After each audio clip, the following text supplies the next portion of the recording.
Ciao everyone, this is Nate on the Stone, and welcome back to the 4th episode of the Rolling Stone, where I give my initial thoughts and reactions to stories that are currently in the news. So, the big news today, of course, is that it's Mueller Day! Yes, the long-awaited and much-anticipated Mueller Report, redacted version, has finally been released. Now, that would logically be the thing to talk about today because it's what everyone is talking about. I actually have not had a chance to read the report or actually anything about the report as of this recording, so that is going to be for another video. Keep your eyes out for it. It will be in the very, very near future. Wink. So, but even without that, there is plenty of things to talk about. A couple of things. The first one, of course, being the burning of Notre Dame Cathedral, which happened on Monday.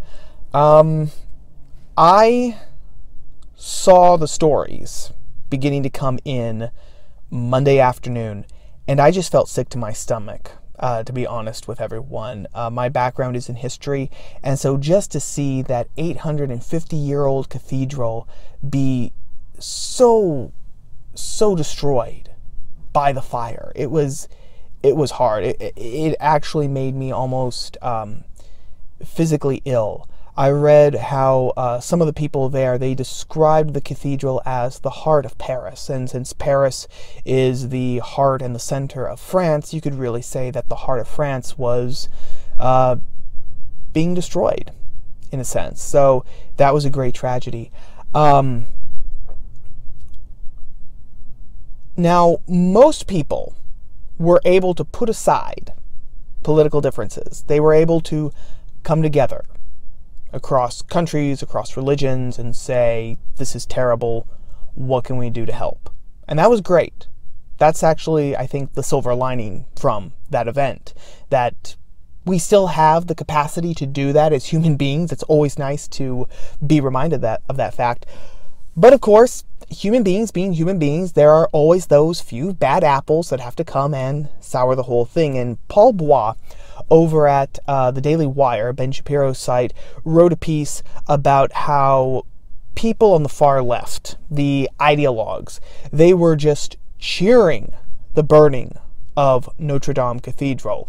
One person on Twitter said that this was an example of cosmic karma because, of course, Europe had done nothing but colonize and oppress the rest of the world. Someone else said that they were just getting their jollies by seeing all the white people who were triggered by the cathedral burning, as if, you know, this was some sort of monument to white oppression. But maybe in their minds, again, they're ideologues. Maybe they equate Christianity, which is what Notre Dame represented. Let me just make that point off very clear first.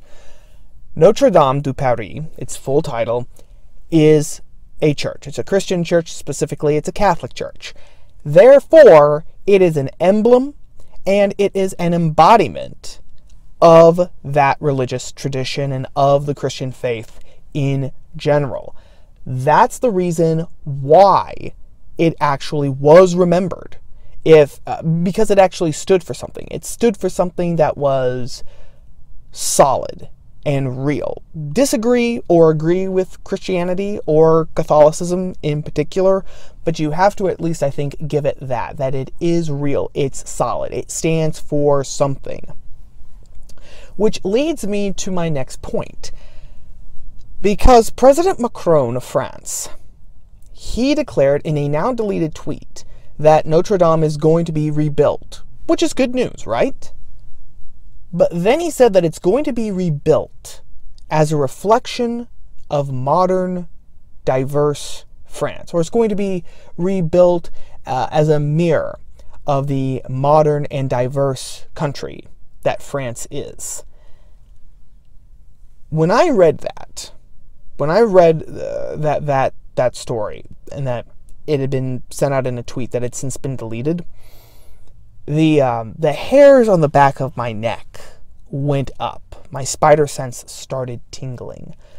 Because why do you have to make Notre Dame a symbol of a modern, diverse country? Remember, you have plenty of those already. Notre Dame is 850 years old, right? It has already stood the test of time. It has stood for something, again, real and solid for all those years. And so putting your own mark on it is just the height of arrogance and hubris. But I think that there's something more to that too. And this point was actually made for me by a professor of architectural history at Harvard College, a guy by the name of Patricio del Real. He said that Notre Dame was so overburdened with meaning that the fire was actually liberating. Now, let me emphasize that, gang. A fire that destroyed an 850-year-old Catholic Church is liberating. In other words, it's a good thing because it was just overburdened with meaning.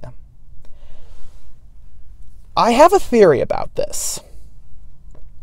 Why was Notre Dame remembered? Why was Notre Dame recognized globally? If you gave a picture of Notre Dame to practically anyone in the world, they would be able to recognize it. Why is that?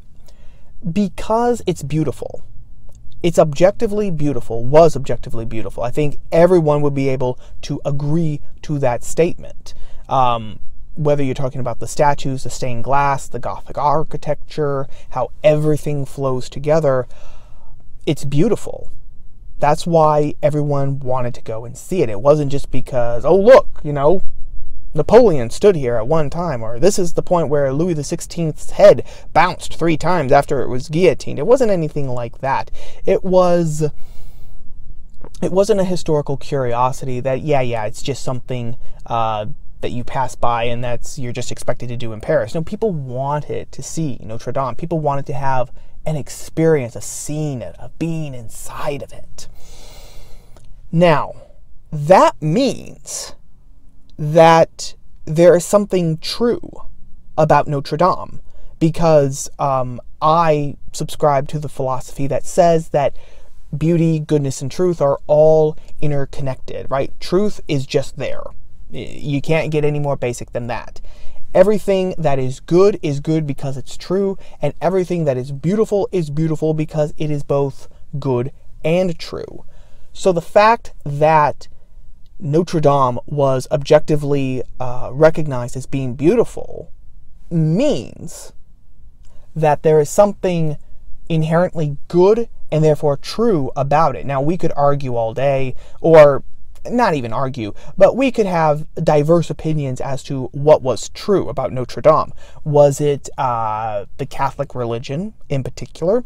Is it the Christian faith in general? Is it just the ideas and history and culture of Western civilization? Is it the ingenuity of man and his quest for meaning in the world? Is it a combination of all these reasons that I've just listed off the top of my head?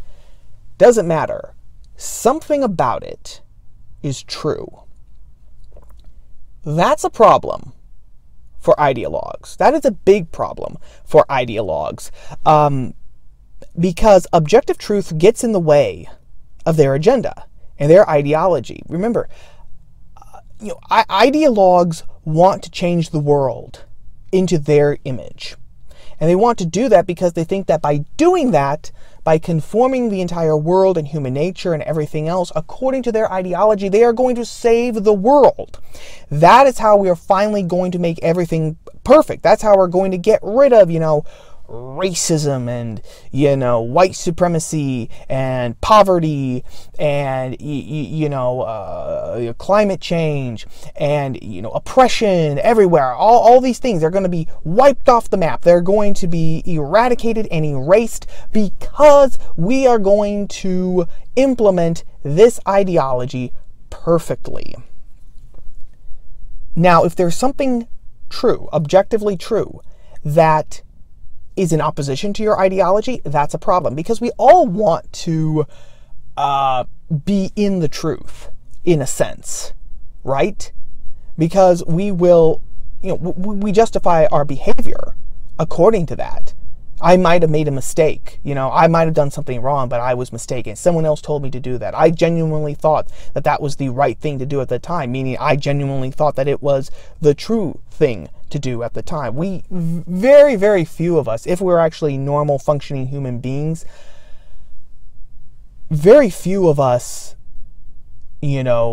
consciously say, yes, this isn't true, this isn't right, but screw it, I'm going to do it anyway because, this is what I want to do. Very, very few of us do that. And the people who do that, need professional help badly.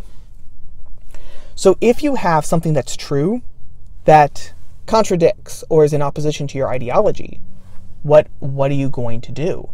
Well, if you're a true ideologue, then you need to get rid of whatever is true. You need to ignore it. You need to explain it away. You need to say it's actually not true. Or you need to say that all truth is subjective and that everyone just makes up their own truth as they go along, so that that truth, that objective, solid truth, isn't standing in the way of your ideology. And that's why some of these people are celebrating the burning of Notre Dame. Because by getting rid of that symbol, you get rid of what it represents. You get rid of whatever truth was in it.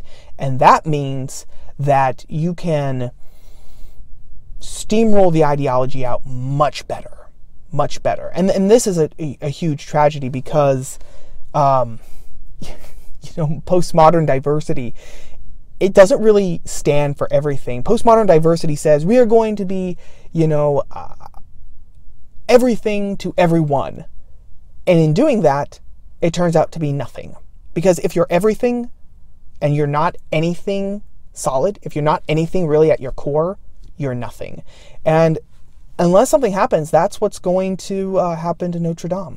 And that just boils my blood. Again, that's the real tragedy. It would be better if Notre Dame had been completely burned to the ground, or that it would never be rebuilt. We'd much rather have that than it be rebuilt as the farce that it seems that some people are trying to push right now. But that was the burning of Notre Dame. Now, this next story is not something that was as prominent as Notre Dame, what could be, but it was something that I actually saw on Twitter Wednesday, and it fascinated me. In case you didn't know, Quillette is an online magazine, and they describe themselves as being kind of a gathering space for dangerous ideas. They publish articles about technology, the culture, religion, psychology, philosophy, you name it, that are what would be considered now very, very anti-politically correct. If you have a politically incorrect idea that you want to share with people, then Quillette is where you can get it published. They do not, play the politically correct game. Well, on Wednesday, a man named Uri Harris, a man whom I had never heard of before, published a piece called "Is the Intellectual Dark Web Politically Diverse?" In case anyone doesn't know, the intellectual dark web is a name given to a group of activists, thinkers, who come from a lot of diverse backgrounds, expertise,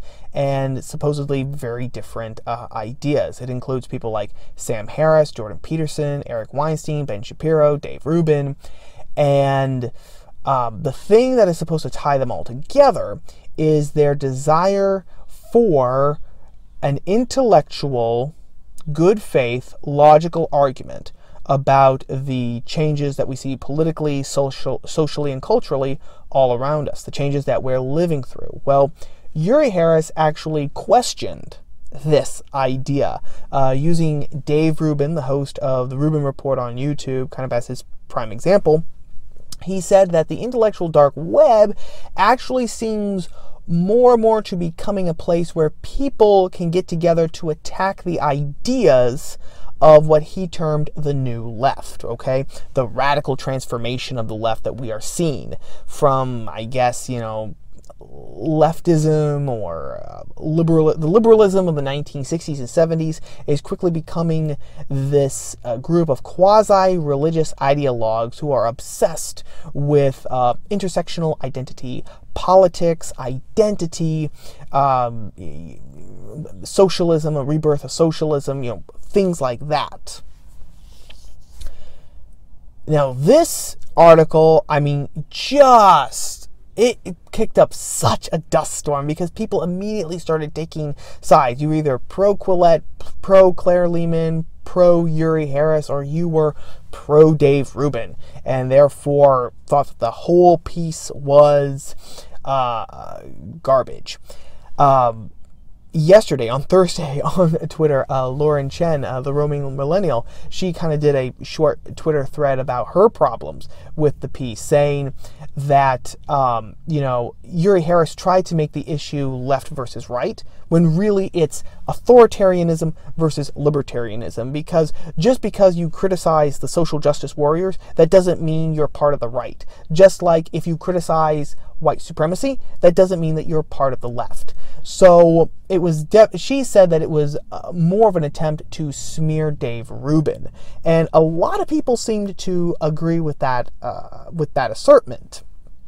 And I agree that there are problems with Uri Harris's piece. I think he does rely on some studies for some of his points that have been discredited, and also some of his ideas. They do leave you scratching your head wondering, you do realize what's going on, right? His main point was saying that, look, if the intellectual dark web, if it actually is for honest intellectual discussion with everyone, then why don't they engage more with the new left? That's one of the critiques that he made with Dave Rubin. He says, he interacts with people on the right, like Candace Owens, Ben Shapiro, Donald Trump Jr., much more than he interacts with people on the new left. And when he interacts with people on the right, it's much more friendly, it's much more an issue of camaraderie than it is when he interacts with people on the left, on the new left. And I'm sitting here wondering, reading this, saying, you do realize that the left, for the most part, doesn't want to engage in dialogue, because when you're a quasi-religious ideologue and you think you have all the answers, and whoever disagrees with you is the reincarnation of Adolf Hitler, what's the point of dialogue, right? There is none. So that didn't make any sense. So I agree, there are problems with his research, or problems with his piece, I should say. But I don't think at the same time that we can just discard it, because he raises a fascinating question to me, and this is something that actually might have been lost in translation in a sense. And the question for me was, what defines the right today? Because whether we agree with, I think that we can all agree that the left is going through an evolution. It is changing, right? We've seen this. The left of today is not the left of 10 years ago. And we can see that in the open rebellion of some of its members. I mean, when a freshman congresswoman, Rashida Tlaib, when she can actually say that the Speaker of the House, Nancy Pelosi, who is not just the Speaker of the House, but also a senior representative within the party, her party, Rashida Tlaib's party, when she can accuse the Speaker, Nancy Pelosi, of using people of color as tokens, you know that the levers of power have shifted, and that the energy and the dynamics there with these people who are obsessed with socialism and with intersectional identity politics and with social justice and everything else. And for the longest time, the right has defined itself negatively, meaning that it has defined itself as being what the left is not. Whether that's a good thing or a bad thing, that's just the way it is. And we see this again, because one of the points that Harris made was, he said, he linked to a graph that someone else had made on Twitter, saying, look, here are all of these social issues, like abortion, gay marriage, pot legalization, climate change, all of these different issues. These are the issues that are supposed to divide people on the left and people on the right. And he said, except for a few exceptions, like Jordan Peterson doesn't believe in man-made climate change. Ben Shapiro doesn't believe in gay marriage. But he said, for most of these issues, they're the same. All of these people, a lot of these prominent people in the intellectual dark web, they agree on these issues. So instead of actually debating these issues, what they've done is that they've united to attack the ideas of the new left. So instead of being, for example, anti-pot legalization or anti-gay marriage or anti-climate change, a lot of people in the intellectual dark web, and therefore, Harris argued, people on the right are, instead of being against those things, instead they're just for rational argument. They want honesty. They want integrity in their arguments. I think that is a fascinating observation. And I think that it's one that is very, very true, because the ideas of the right have changed. More and more people on the right are becoming, we might call it, more libertarian when it comes to drug legalization and marriage and climate change, actually, even too. And again, whether these are good things or bad things, that's a discussion for another time. But the point is, the values and the core of the right is changing.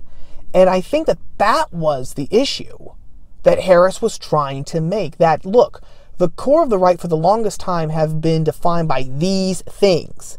That's no longer the case. It is now becoming more defined by these things. So facts, logic, the ability to have a conversation, even. It is becoming more like that. And again, you can critique that. He said that, Ben Shapiro, Dave Rubin, they put aside their differences on abortion and gay marriage. Again, Dave Rubin is for those things, Ben Shapiro is not. They put those aside, and they unite to attack the new left. That's not exactly true, because when Dave Rubin had Ben Shapiro on his show, The Rubin Report, they did discuss these things. So again, point against Harris, but the fact remains that at the end of the day, I think the core of his essay, and the thing that we need to take away, is that what is going to define the right going forward? And I think that is a conversation that really needs to be had, because the right is very, very bad at defining what it is for. It's much easier just to give a generic answer like, oh, we're for freedom and we're for liberty and we're for small, constitutional government, and whatever the left is for, we're not for. But when you have a situation where more and more people on the right are actually taking positions that belonged to the left, and it's just the recent things that the left is doing that people on the right are standing in opposition against, when we can't even agree on what a man is anymore, or a woman is anymore, then saying that you are just for freedom or liberty, very, very hard to create a movement around that. Because what is freedom? What is liberty? Who gets to define it? Is it something objective? Is it something subjective? Is it a social construct? Is it another example of white supremacy? Is it, is there a difference between white freedom, black freedom, Hispanic freedom? These are all questions. And so when we're tossed into this age of superstition, like I have mentioned several times here on this channel, those old definitions as to what the right stands for, they don't hold up. So I think that Harris made an invaluable contribution, at the very least, just by raising that question. What is the core of the right? What are the principles that it holds going forward, especially in the face of the new left, which it is in opposition against? And again, I don't think that it's necessarily that you have to choose between it being either a case of left versus right or authoritarianism and libertarianism, because I think that the two are intertwined. I really, really do.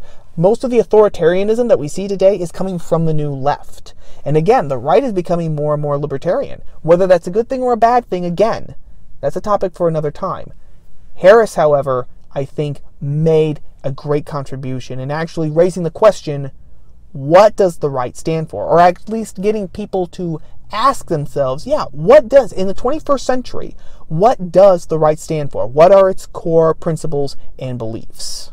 Well, anyway, gang, I think that I've blathered long enough with those two stories. So I hope that you have a great weekend. Happy Easter to everyone. And I will see you on Tuesday for our regular episode here on Top of the Stone. Ciao.